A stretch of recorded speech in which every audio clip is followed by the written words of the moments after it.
he said I was visited by demons, and I said, do you think that they were real? And he goes, oh, no, they're real. Tucker Carlson has a guest on his show, and he says that he was visited by a demon. So let's get right into it, guys. This is absolutely fascinating, and it will blow you away. Let's get into it. What does it do to your spirit? That's the one thing. I don't think we talk about that very often.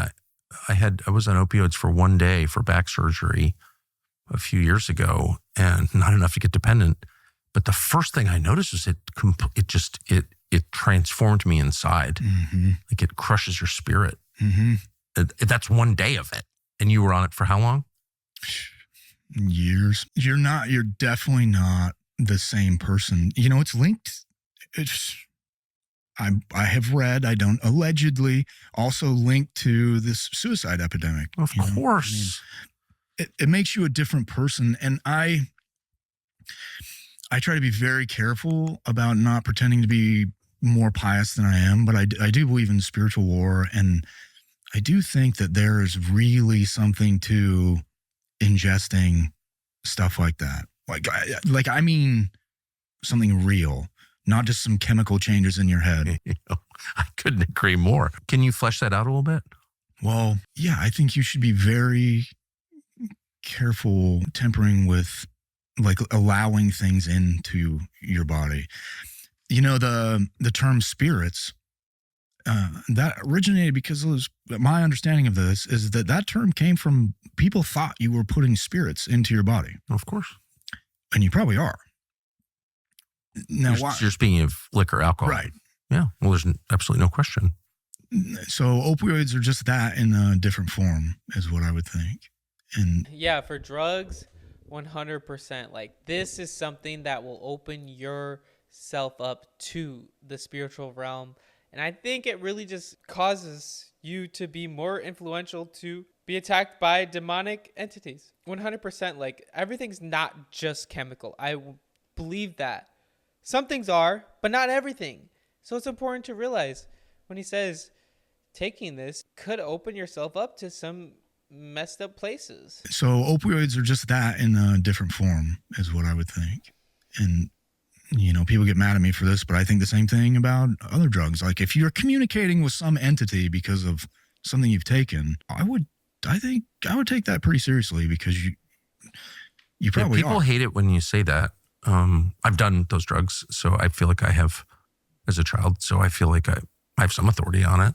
And I was talking to a friend of mine, someone I really, really, really like the other day about it. And he was talking about, whatever, a trip, taking hallucinogens for good reasons, by the way. But he said I was visited by demons, and I said, do you think that they were real? And he goes, oh, no, they're real. Mm.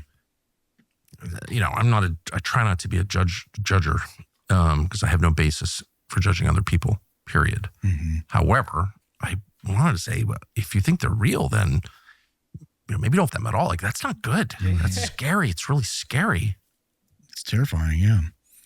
I mean, even I went through an atheistic period. I'm genuinely deeply ashamed of that period of my life. I think I was mad at God more than not believing. Seraphim Rose writes some stuff about this. I can't remember where, but he says it's not that the atheist disbelieves in God, it's that he believes in God and doesn't understand him and is sort of therefore angry. Of course. Tucker Carlson is just like, of course for everything, of course. But I agree, of course. Like, at the end of the day, I'm sorry, but a lot of atheists are just upset at God. Like, why on else would you want to just even come to that conclusion? Like, why even call yourself an atheist? Why? He talked about how this famous dude, he was an agnostic, but people would ask him, so, like, why are you an atheist? He's like, I wouldn't say I'm an atheist. It just doesn't make any sense. Like, imagine if there was any other anti-club out there, like an anti-golf club. Why in the world do people get together and just talk about how they're anti-God? They don't believe in God. They're just like, this is the group that I am. I identify as being an anti-believer of God. Like, what is that? Imagine if there was a bunch of people who had identified themselves as the anti-golf because they hate golf, and they just talk about how much they hate golf together. Like, what's the point of that? And for some reason, people do that as an atheist because they dislike God. Only described me. Kind of prefer, I feel like the atheists have a better shot than people who just don't think about it. Seraphim Rose said, not that I want to speak for anybody here, but he says in a follow-up to that, he says something to the effect of those people are actually more your brother than the people whose Christ is only on their lips. Yeah. I mean, what do I know? But that sounds right to me. Yeah. So what was the effect of the opioids on your spirit? Oh, I'm sorry. You keep trying to get me to No, answer that. not at all. I just think it's interesting, and I rarely hear people talk about it. There's a lot of talk about the effect of opioids on your respiratory system. Does Narcan work? I think it's all important, and I'm not mocking it. However, the condition of your spirit may be more important than anything, and I never hear that discussed. Yeah, well, you're not the same person. And I mean, that's what I mean with like bringing things into yourself. We use euphemisms like that. Like, well, I wasn't the same guy at that period of my life. Well, think about what that actually means. Like, what do you mean you weren't the same guy? If you believe in body, soul, spirit, or body, soul, mind, however you want to think of it, what do you mean when you say you were not the same person? Because did your soul leave and go somewhere else? What do you actually mean? And I think what you mean is that you have given the control of you over to someone or something else. I mean, That could be a possibility, but also I could see it as in, like, I've changed. For some reason, I was just thinking this was totally okay, but now I definitely don't think it's okay. I was living that debaucherous lifestyle, but now I'm living for God, so I could see that. But then again, maybe there's some spiritual realities to living that debaucherous lifestyle. You're giving into the fleshly desires. You're giving into maybe the temptations of spiritual entities, whatever that may be. But it could be a both end type question. I view it, and that can be wrong, and it would sound like an idiot or whatever, but that is the way that I view it. You don't sound like an idiot at all, and you're clearly not wrong, and that's like a central piece of Christian theology. I mean, Paul says at great length in Romans, this is Paul. This is like the hero of the early church. This is like one of the after Jesus, the founder of Christianity, and he's like, I do all these terrible things that I don't want to do. And that's because the sin, which he described as sin, is like taking control of me. Like something from outside came into me and is making the decisions. He says that. And I don't think that's far from the experience of every person who pays attention to his own behavior. Like you do kind of like, what is this exactly? Yeah, I don't necessarily think that's always like some spirit of sin. It's just our fleshly desires. And if we don't die to our flesh every day, you might give in to doing something that is not of God, which sucks, That's why we got to constantly be seeking Jesus each and every day. You always want to figure out what's animating you. Yeah. And if you don't think about that, you're probably being driven by something. There's probably a reason you're not taking a step back to think about it, So when you say, what does it do to your spirit? I really believe that it's you've given control over to something else. And so it changes you in every way. You become dishonest, angry, bitter, deeply depressed. And when I say angry, I mean at God. There's a line in there somewhere where he says, even the devils pray. I think that's kind of like that. It's like, what are the devils praying to God for? Because if we believe in a redemptive God, surely, and again, I don't want to get things wrong, and God forgive me if I am, but I don't think the Bible says the devil prays, but it says even demons know God. They believe in God. I want to say they have conversations with God too. I mean, I want to say they're constantly like, I guess maybe praying means to ask for things, correct? And a lot of times now evangelical circles, people say praying means talking to God and communicating with God. Obviously, you could do all of that with God because you have a relationship with him. Believe in a redemptive God, then they're not praying to ask for forgiveness, or else maybe they would be able to get it. I don't know. So what are they saying in their prayers? Well, they're probably bitter, saying, I cannot believe you did this to me, or whatever it may be. I don't want to speak for them either, and I want to be careful here, but I think the source of the bitterness, the root of it, is being angry at God. And I think opioids do that. And the minute I got off, opioids make you angry at God. I do think that. Wow. I do. And drinking too much, I think, does it. And, Definitely. you know, anything that makes you not you is going to lead to that eventually.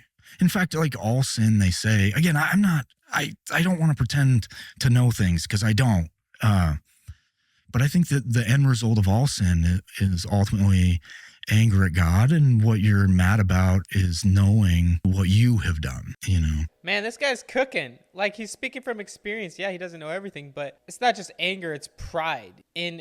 At the end of the day, people are always upset. Why in the world would you send me to hell? But in all of reality, every time we see people in hell in the Bible, it's because they choose to be there, and they never ask for forgiveness. They never ask to get out of hell. It's their very own decisions because of their pride, their own anger and willingness to be separated from God forever.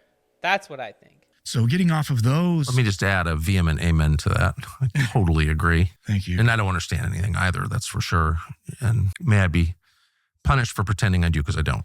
But what you're saying is, I believe that's true. Yeah. So you get off opioids, what happens then? It was crazy. What about, I don't want to misremember here. 10 days to 2 weeks later, it was so weird.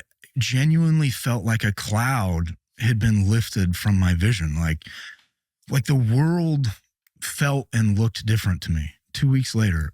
And I don't know how to describe it beyond it. Just everything felt to some degree pretty again. And like that my mind actually worked again, rather than just thought negative things all the time. I could like think about the things I cared about. And how long were you on them, do you think? Boy, like probably like 5 years. Oh, gosh. Yeah. Wow. Well, it's the first half of your 20s. Yeah. When you're the dumbest person you're ever going to be, on top of that. I had gotten to where I was taking way, way less, but I still like had, I had those hooks. Yes. You know? And then just getting rid of them altogether was totally life-changing. And within like 2 years, all of a sudden I felt like the same person again. And I usually connect that. It's funny we're having this conversation because I had never thought about it in these terms. I usually connect that to being able to run and hike again and going bow hunting. And I wonder if it wasn't actually like the time away from that thing. I'm sure it mattered. Yeah. So it transforms you into a different person, totally different person. You said that you lost 2 friends from OD. Accidental, I guess, OD. Mm-hmm. But you must have known a lot of other people who were also on opioids for years. Mm-hmm. Did they recover? No. Oh, gosh. I know one person, and I don't want to give too much information because I don't want to like hurt his feelings or something, but he looks like a different human being now. I mean, it's been so long. I saw a picture of him recently and I hadn't seen him for a couple of years. And I had to look at it for like 5 minutes because it just didn't even look like the same guy, you know? I have another family member that went through the same experience, looks like a totally different human being now. The one friend who physically, like face, like a different guy. Pardon my ignorance, like what are the changes like for long-term opioid use? I don't know. The look on them is like shrunken, their eyes look different, like deeply set. So it's not just a weight loss or gain. It's like deeper than that. I think so. Like this, like. I mean, yeah, it probably increases your aging development, and you're probably dying a lot faster because you're on those substances.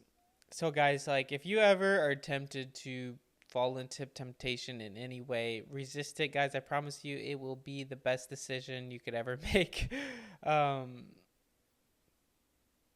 It's not worth a quick high. It's not worth a quick pleasure of this world, but it's so important to seek Jesus above all else during this time when it's difficult, when it's hard. I encourage you to do that. God is real, Satan is real, and we need to be ready for Christ's return. So I encourage you to all go to Jesus today. Know that he loves you. He's longing to have a relationship with you. Put him first. It will be the best decision you could ever make. In the description below, you can click a link to help you to decide to follow Jesus for the first time. I encourage you to do that today. Always remember, guys, Jesus loves you.